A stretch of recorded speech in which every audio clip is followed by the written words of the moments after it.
you actually have met a lot of these people who are on death row. Way too many. Like, how many do you think? I think I started with one became five became 10, 10 became 20. So personally, for me, I meet women. I have colleagues who meet with men because men go male prisons, women go women prisons. Yeah. I call them my aunties. My aunties' cases, you gotta really ask yourself, did their journey into getting convicted and sentenced to death involve any rational choice at all? I don't know. Tell me your story. So, I'm gonna start crying then.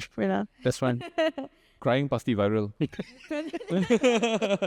So one case, she is a grandmother from Jakarta. She was actually convicted and sentenced to death in Malaysia when she was around 50 to 51 years old. This year she's 65. Actually, on the World Day of Death Penalty is her birthday. Oh boy. She's turning 65. She's never left Jakarta, let alone Indonesia. Why would a woman who's never left Jakarta make the trip to come to KL, then get bounced to Vietnam, then bounced to Penang? It doesn't make sense. She was basically promised a job in KL, and when she arrived in KL, the presumed syndicate member said, there's another one in Vietnam.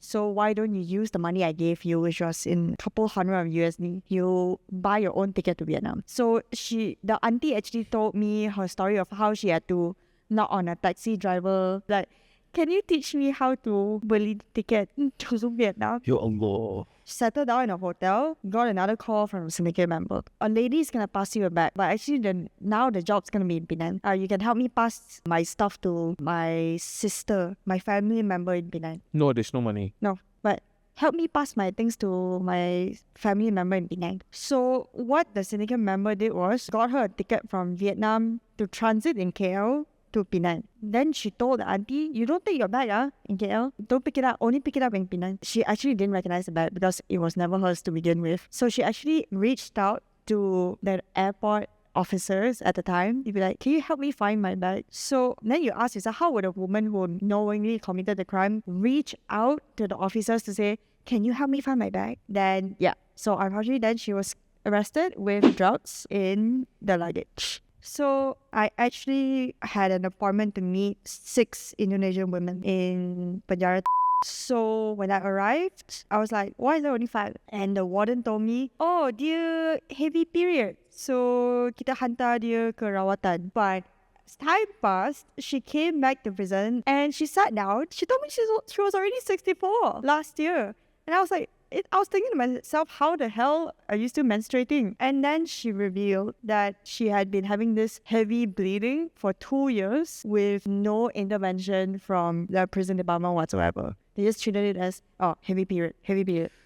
What the Okay. And on that day, after she came back from the hospital, she said, the doctor told me I might have cancer. And she cried for a bit. Then she went on. I tak ada kontak sama keluarga aku selama 8 tahun. My God. Now that I know I have cancer, can you help me? And we're like, what do you mean 8 years? What happened to the embassy? So it turns out she lost contact for 8 years because her daughter changed her phone number and the embassy just did nothing for 8 years, even though they still had her family address in Jakarta. On my second trip to see her, my colleague and I gave her our notebook, a piece of paper, and with her hand jari, we said, okay, ibu mungkin coba lukis apa yang kamu ingat, ada masjid atau sekolah, apa saja. We actually have a photo of her drawing exactly what the road name is, where she remembers the masjid to be. There's a train station nearby. That's about where her house is. And we took that drawing back to the office. We booked out Google Maps, sent it to our friends, legal aid organizations, and we said, look guys, we have this auntie who has cancer now and she doesn't know whether her family is alive. Please tell me you guys can find her in Jakarta Utara. And they found her.